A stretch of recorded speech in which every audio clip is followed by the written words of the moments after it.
કેન્દ્રીય ગૃહમંત્રી અમિત શાહના જન્મદિવસની વૈદિક મંત્રોચ્ચાર હોમત યજ્ઞ સાથે ઉજવણી કરવામાં આવી તો દેશના ગુજરાતનું ગૌરવ સમાન અને રાજકારણના ચાણક્ય ગણાતા કેન્દ્રીય ગૃહમંત્રી અમિત શાહના 62મા જન્મદિવસની સનાતન ધર્મની પરંપરા અનુસાર ઉજવણી કરવામાં આવી।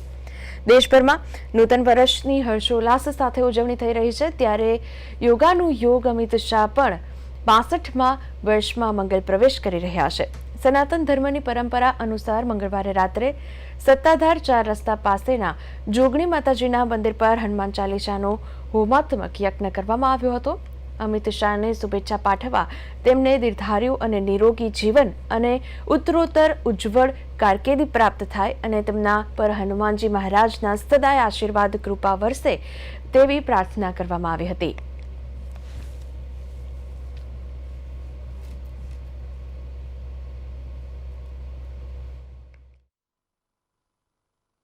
જે પ્રમાણે દેશની સેવા કરી રહ્યા છે એના માટે આજે એમનો 62મા જન્મદિવસ નિમિત્તે જોગણી માતાના મંદિરે હનુમાન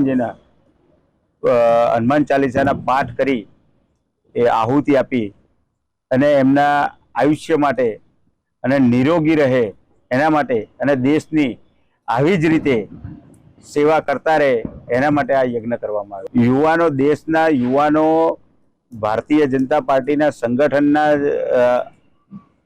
આખા 140 કરોડ દેશવાસીઓના ચાણક્ય કહેવાય, જે એમના માટે આ છે ને યુવાનો માટે તો પ્રેરણા છે કે જે પ્રમાણે એ કામ કરી રહ્યા છે, દેશની સેવા કરી રહ્યા છે અને રાત દિવસ જોયા વગર જે કામગીરી કરી રહ્યા છે એ પ્રમાણે યુવાનો એમની પ્રેરણા લઈને ઘણું બધું શીખી રહ્યા છે।